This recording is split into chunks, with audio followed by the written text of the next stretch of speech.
Hello, my name is Ben. And my name is Josh. Welcome back to FPL Graduates, and we're back again with a game week review. They're coming thick and fast at the moment. I mean, we're only just reviewing this one. It's going to be a preview as well in here with game week 22. Literally less than 24 hours a day. It's a bit of a crazy one right now. Yeah, it's mental. I don't think it's ever been like this. I think I say this like every week. It's just game after game, but I'm not complaining. You know, lots of fixtures and lots of points to be had. Yeah, plenty of FPL points on offer. And I mean, looking back at the last game week, it wasn't the best for a lot of people because of that City game, people doubling and even tripling up on City and it not quite working out. So that's what's the reasoning behind people maybe a bit frustrated. But there have been some all right scores. I think in the end, what was the average score? So 40 something. 48. Not too bad for an average game week. I think you've either had a small green arrow or you've plummeted a little bit. So we'll go straight in and we'll look at my team from game week 21. And here it is. 59 points for the game week is not too bad at all. We played Pep Roulette with Ruben Diaz, as Ray very well knows. Shout out to you. We were on Glenn's Live and we agreed it's Diaz's turn to get the points this week. And as it turns out, Cancelo and Stones got no points and Diaz got all the points. So we were right in thinking that. And it was a good captain choice in the end. There was one other guy who we could have captained, but we'll get on to him just in a little bit. Cresswell with the 4-pointer at the death. He got that assist. And both me and Josh are pretty buzzing about that. I mean, out of nowhere as well from a set piece consolation goal. You can't ask too much about that. And of course, wipes out the Liverpool clean sheet for a lot of people. I imagine brought in Trent and Robertson this week. Target with a 6-pointer. Another really, really lucky return in defence for me this week. It should have been 1-1. Really. Even 2-1 maybe. Yeah. Well. So the target 6-pointer, we definitely take that and we'll run with that. Justin 1-pointer, a bit disappointed this week with Leicester's performance, but they were due a performance like this, I think. I can't see it happening again, but pick themselves up. I think Justin will be good going forwards. His price still rose as well last night, even though he had the 1-pointer this week. McCarthy in goal got a save point. And yeah, I mean, on another day, Southampton keep a clean sheet and win 2-0, you know. But is what it is. You know what? We'll take it and we keep the faith in McCarthy. Salah, big 15-pointer, and now he's looking like he's in form compared to a week or two ago. We're thinking this bloke isn't in form. He's got, 4 goals in the last 3 games in all comps, and he's looking on fire. 15 points. Looking in hindsight, yeah, should have captained him, but we'll take the Diaz. It was a safer option, in my opinion, to go Diaz. More sure that I was going to get points out of that. So we'll take the 15 Salah points as almost a bonus because it was not looking good before that Liverpool game. Maddison with 5 points, got an assist straight off the bat, and I thought, you know what, we're on for a double-digit haul. But as we said, Leicester didn't quite turn up and weren't really at the races in terms of an attacking output. Still got to return those, so I can't complain too much. I mean, Tottenham, they looked really poor, didn't they? They were missing Kane as sort of their creative player, I thought, against Brighton, and they didn't really offer much going forwards. He's got to step up now, and against Chelsea, that's going to be a big test for them. If he can get some returns for me, lovely. On the counter-attack against the team who's working out their new formation, their new system, I'm hoping he can take advantage of that. Bruno Fernandes 3-pointer again. It's becoming a bit of a weekly occurrence here. Bruno Blanc, 3 points. A bit disappointing again from him. Anguissa came off the bench for me, 2-pointer. I mean, I wasn't expecting much more than 2 points from him this week. And Antonio, bit disappointing that he's come away with a 2-pointer again. But you know, it's one of them ones. Do we expect Antonio to return against Liverpool? Probably not. On the bench, Cancelo didn't start. Bit disappointing, but in the grand scheme of things, with the disasters we've seen all over Twitter over the past week, I'll take one of my City defenders starting and the other one being benched. Kane, I thought I'd keep him in there just in case it was no injury and he was fine. But as we found out, it's going to be 2 or 3 game weeks he's going to be out for, and they're aiming to get him back for the City game. So it was a little bit of a gamble, but I was going to bring in DCL for a -4 for Kane if I was going to bring anyone in. So I've actually gained points in that sense by keeping a 0 pointer Kane in. Josh, what do you make of my team for this week? 59 points, not too bad. Yeah, you've missed a few bullets for sure with the City Pep Roulette. Waking up to that team news, that was not ideal to say the least for me. We'll get onto that in a minute. But yeah, it looks good going forward. The only real negative I'd probably say is maybe like your bench, because obviously we're seeing a lot of rotation, maybe getting a stronger asset other than Anguissa, but that's just really being picky with it. I think overall, you'd happily take what you've got this week. Yeah, that's definitely what I'm looking for going forwards, especially with my bench boost. I still have that in play. I'm going to think about getting some stronger players in on my bench and downgrading 1 or 2 of the starters to different players. But overall, for this week, I can't complain too much. Should we move on to your one? Yeah, let's go for it. So this week I scored a 58, so only just one less than Ben. I took a -8 though, as you can see up here. It's a long-term move. It's not necessarily just for this week, so I'm not too fussed about it. Still above average, which when you told me that after the City game, I would have taken that on a budget. McCarthy in goal. Southampton looked pretty bad defensively. I know they could have and probably should have come away with points, but they're playing like Nathan Redmond at right backs due to injuries right now. So I'm not really looking forward to having him in goal. So I've made a transfer. I'll get onto that a little bit later on. James Justin, 1-pointer. I think after the double game week that him and Leicester had, I think you can afford for them to have a few blanks. Like they got 2. I didn't expect him to return in the double game week, and he returned twice. So I'm more than happy for him to just tick along their 1-pointers. Cresswell, like Ben said, absolute lifesaver with that assist at the end. John Stones, 0 points. I had the triple up that got benched. I had Stones, Cancelo, and Sterling. Obviously, captain Sterling, vice captain Cancelo. Obviously, in hindsight, probably shouldn't have done both, but no way in hell did I expect all 3 of those to get rested in that game. Not even play a single minute. It was ridiculous. Pep's properly screwed me over, or at least tried to this week. But we move. I will not be captaining Man City assets in the near future. Unless their name is Kevin De Bruyne, because the guy doesn't get benched, and I've learned that the hard way. Mo Salah, 15-pointer, knew it was coming. It was a matter of time.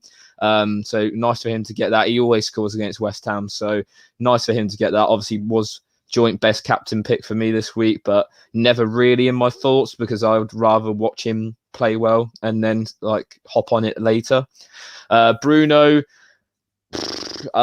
difficult fixtures right now, really, for United. They played Arsenal. Didn't really expect much to happen in that game, to be honest. Going forward, Southampton next. It's going to be interesting. Like we've seen, obviously, Bruno last couple games. Sheffield United disappointing. Obviously got the assist against Fulham. Liverpool probably not going to expect to return. Burnley disappointing. So yeah, he hasn't really returned in about 5 weeks, other than the assist. Would I ship him out? Absolutely not.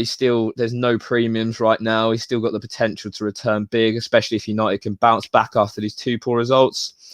Son, I was actually looking at getting him out this week. I thought about it because the way Spurs played and what I'm hearing from that locker room and the whole Mourinho losing the dressing room, etc., it's not really ideal, but I had more fires to put out, and I think I'll risk Son against Chelsea, because Chelsea obviously just got their new manager. No one knows what will happen. My differential of the week, less than 1% owned, Mateus Pereira. He returned big, like I thought he would. A goal and an assist, 3 bonus points. Nearly, very, very nearly vice-captained him in the morning. I was like, just tinkering as you do. I was like, do I vice-captain him? And I was like, no, Josh, don't be silly. That's a stupid move. Listen to tired Josh. That's what I should do in the future. Antonio, unlucky not to score, but weren't really expecting much. And then Bamford, finally, a nice little big haul from him. A goal and 2 assists, 3 bonus points. They beat Leicester 3-1. Happily take that. He says he's injured, but I think he should be fine for the midweek. Probably won't play 90. And then obviously the bench is literal zeros, as I had 2 zeros in my starting 11. So for 9 players playing a 58-pointer, I think I'll happily take that and run with it, given the Man City absolute nightmare. Yeah, I mean, probably should have listened to me on when was it? FPL Friday, I think. Yeah, FPL Fridays, where I said don't captain 2 players and vice captain from the same team, and he doesn't listen, lads. He doesn't listen. So learn it the hard way. He learned it the hard way, and I'm sure we won't see Josh captaining and vice captaining someone from the same team. Never City assets ever again. I've had enough. Yeah, yeah. So that, I mean, in review, we both had a pretty decent game week, and can't complain too much. And it's solid foundations for building on for the next few weeks going forwards. Should we look into game week 22? Definitely.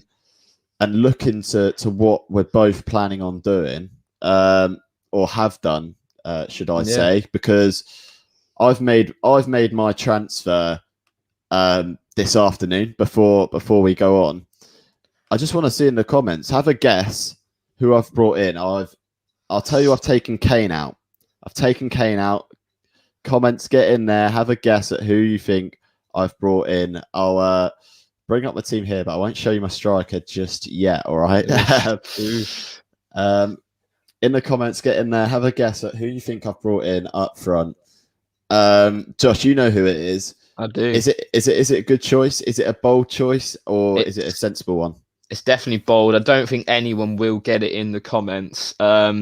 He's not a go-to guy right now. I think there's a lot more players in form, but saying that, he loves a goal. So whether he returns or not, we will wait and see. William Jose's been said in the chat, which is very interesting. He was in the 3-man shortlist, but we've got a winner. I have to say. We do have a winner. Go and get him up. He deserves a shout out for that. That's a good call. Winner. It's not Fernando Torres, just to confirm. It's not Fernando Torres. He had one up here somewhere. Where?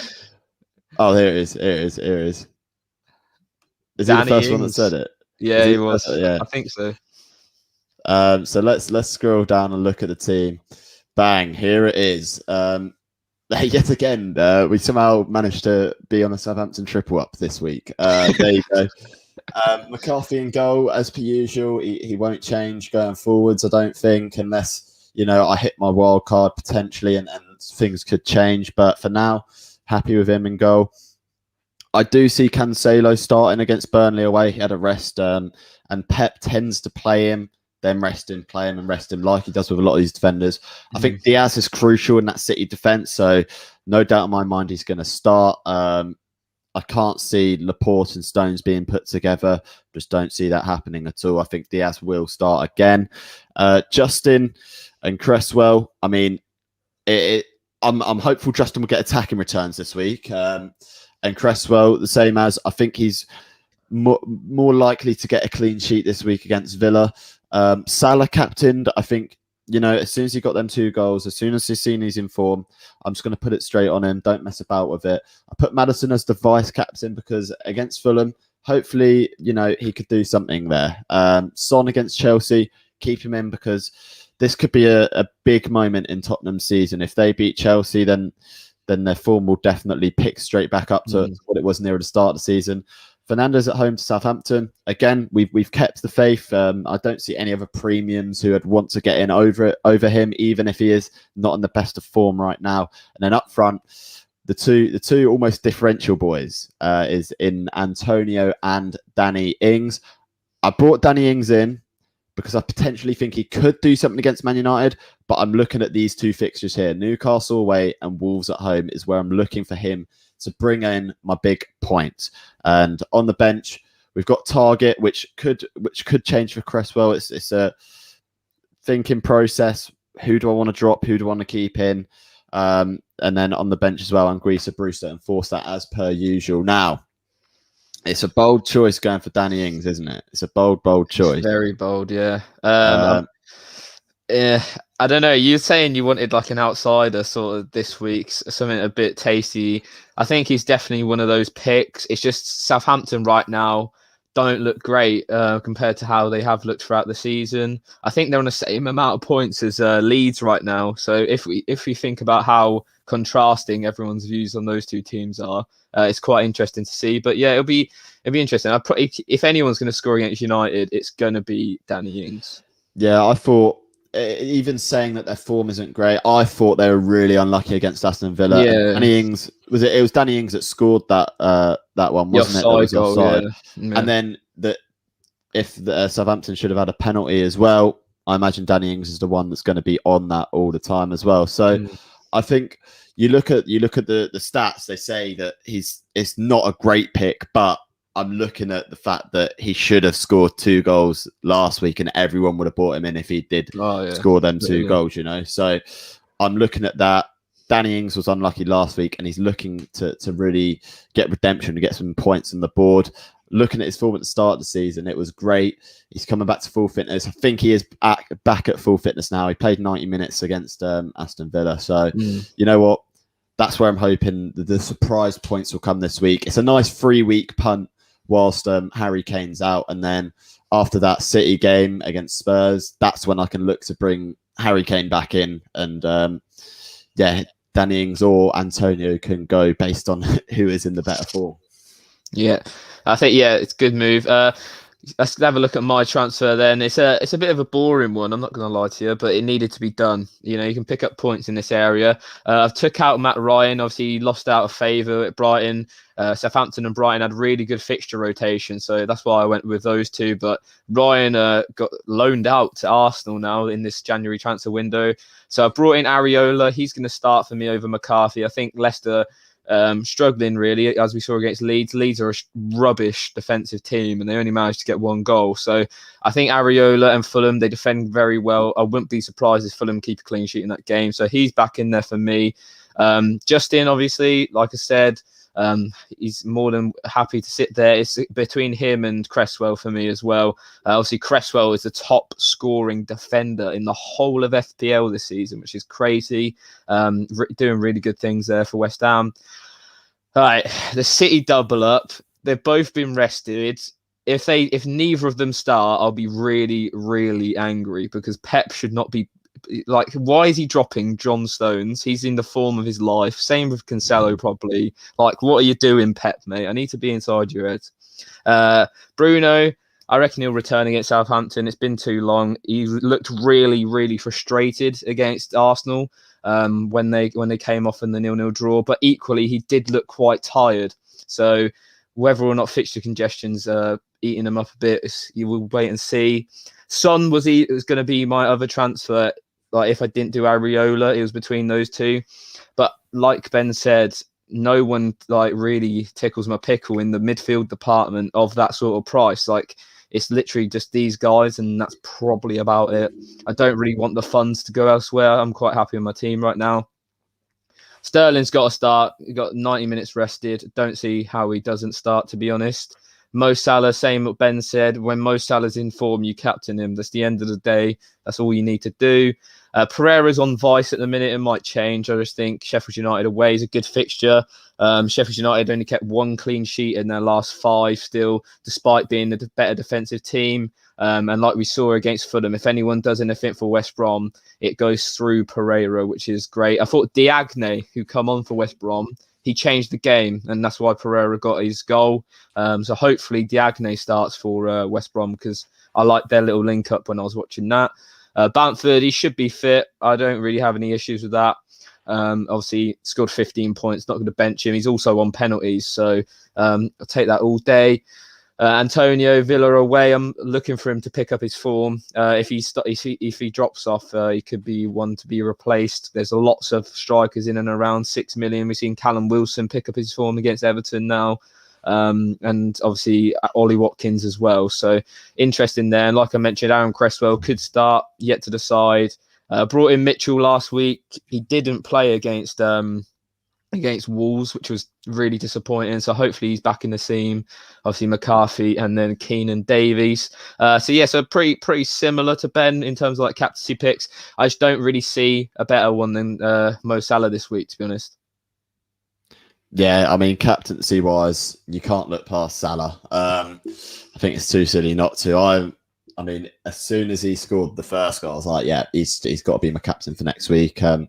So much uncertainty with these big assets returning right now. So, you know what? I'm pretty happy with that. And for Game Week 22, hopefully it can be a better one for a lot more people than it was Game Week 21, because it was a disaster. Some of these, some of the things I saw on Twitter, the triple up on City players, Saka and Mitchell and all of that. So lots of players out.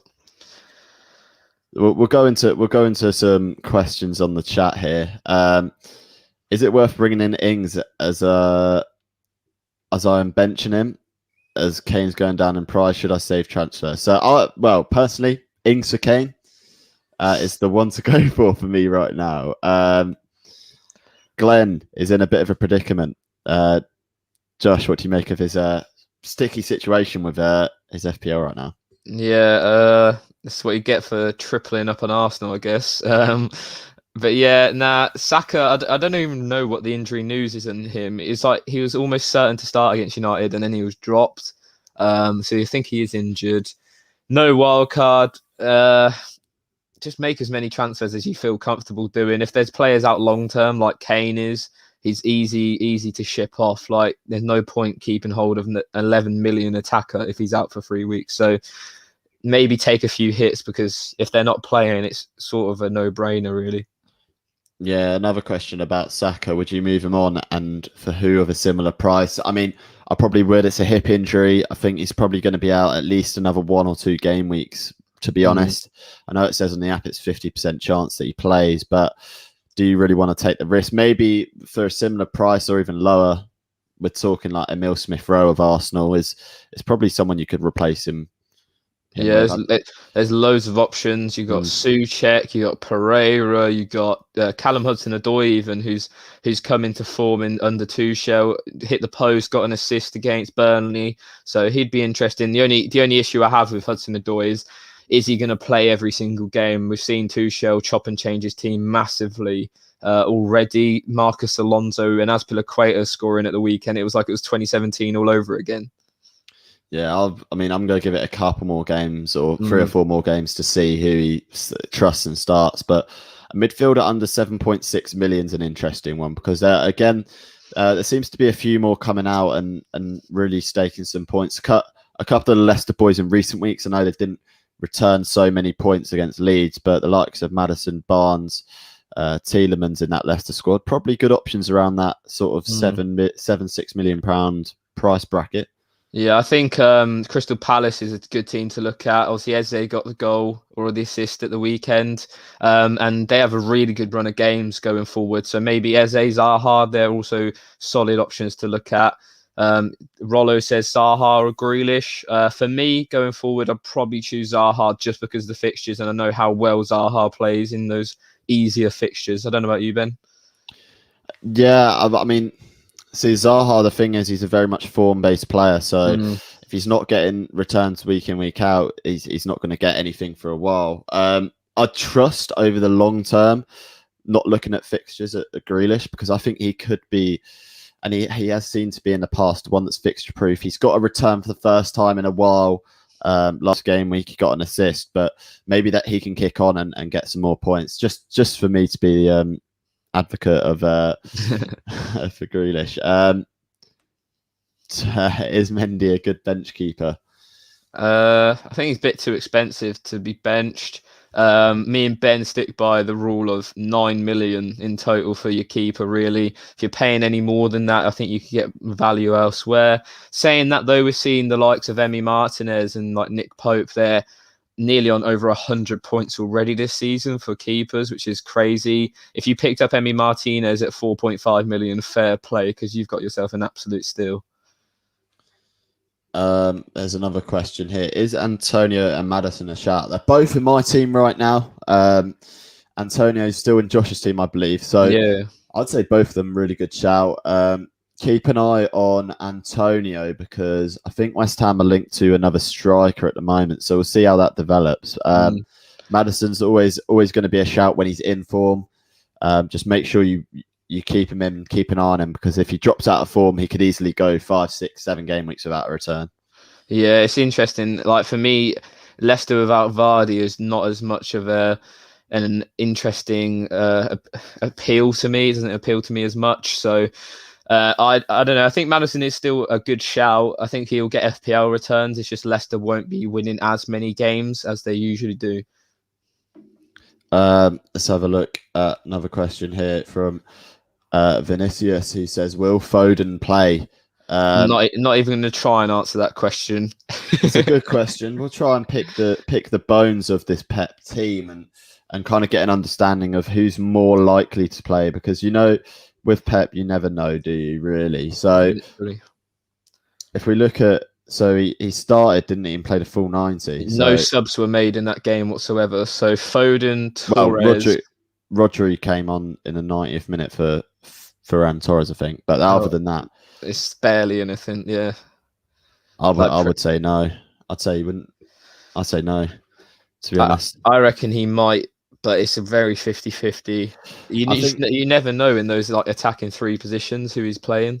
I think he's going to play. I think he's going to play Mahrez and Sterling. I think he's going to sub Sterling off after 60, 70 minutes. And I think he's going to save Foden for that big game the following week. Liverpool. Yeah, I think that's what he's going to do. Yeah, I can see that. I think Sterling plays against Liverpool too. I think he likes playing them in the big games. Do you want to get Mikey's question? I think that's a good question. What's your chip strategies for navigating double game week 26 and blank game week 29?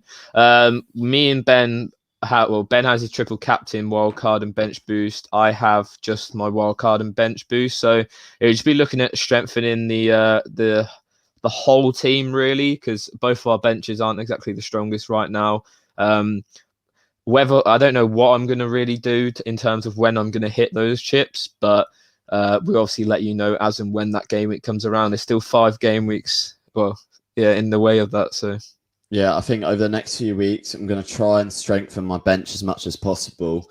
If I'm not happy with how it's setting up, I can potentially hit the wild card in 25 for a bench boost in 26. But I kind of do want to save that wild card still, just in case something else happens that's a bit drastic that affects my team. So yeah, that's kind of my thinking for it. But obviously it's going to change a lot, and I think a lot of people come in to the last blank game week and double game week with a set plan, and it hasn't gone to plan in what they've done. So I'm trying to keep it as open as possible right now and what I can do, and then make a decision as I go. Yeah, I have to agree with that. It's difficult right now because not a lot of those premium assets are actually fit to play. So most of the time you'll have all of the best players in, because only about 5 players in there that are really essential. So it's going to be interesting, that's for sure. Looking forward. We'll take a couple more questions. Do Everton have a confirmed double game week in 23? Josh, you're a bit more up to date on the I'm not sure about that. If you go check out Ben Krellin's Twitter, he's the go-to guy in terms of fixtures and what might happen, what might not happen. So that's where I get all my info. The guy's so reliable as ever. But keep the questions coming in. We'll take 2 or 3 more questions, and then we'll wrap it up, because it's been crazy. It's deadline day as well. We're expecting players to come in. I'm expecting, over the last few hours, Reading have been linked to another wonder kid. So hopefully that goes through. We'll be doing a live stream with Kieran Rance, who we had on FPL Fridays, obviously this week just gone, at 7. So if you want to hear more of our football opinion, head over to there at 7, and we'll be live again, 2 in one night. It could be a hat trick. It could be. I mean, we're waiting and hoping at 6 o'clock that FIFA they drop some repeatable player picks. That'll be something unreal. like that.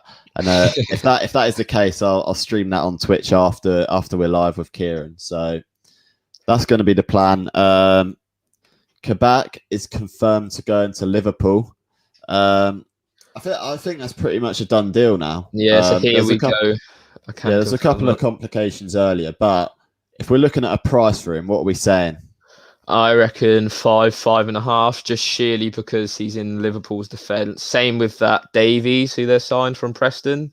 I think he will be more than 4.5 just because the team he's in. Because realistically, I think both of them get quite a few minutes in that team because they're going to move Henderson and Fabinho forward now. Yeah. I think if Liverpool win that game against City, it's going to make the title race very, very interesting. Yeah. I can't see Davies being more than 4.5. To be completely honest with you, I just can't see it. I think he'll play more of a role in like the cup competitions and stuff. I can't see him starting too many minutes in the Prem. I think Kabak will probably be 5.5, and it'll probably put me off getting him. But yeah, well, Liverpool defensively haven't been that great anyway, so yeah, it'd be probably one to steer clear of until they actually start performing for me. So who's on stream though? For later, Kieran and me and Josh, we're going to be going through all the transfer talk, deadline day, all of that stuff. Probably a couple of FPL sort of things in there because you know what we're like. Yeah, we'll should we wrap that one up there with the Kabak news? Interesting one. One to consider potentially for game week 23, 24, 25, 26, you know. I'm looking forward to seeing what price he's actually going to be at, because if he could be one that FPL just drop as a cheap one and everyone's wanting to get him in. Yeah, definitely. If you have any more questions or want to send us your teams, just go to our Instagram. We're over 300 followers now, which is mental. Nearly at 500 subscribers on here as well. So if you haven't already, drop that subscribe. We'd massively appreciate it. Do it, lads. Do it, lads. And as always, please like this video, comment, share, all of that good stuff. Follow all our socials. They're all linked down below. I've been Ben. I've been Josh. And we'll see you guys next time. Have a good game week, everyone.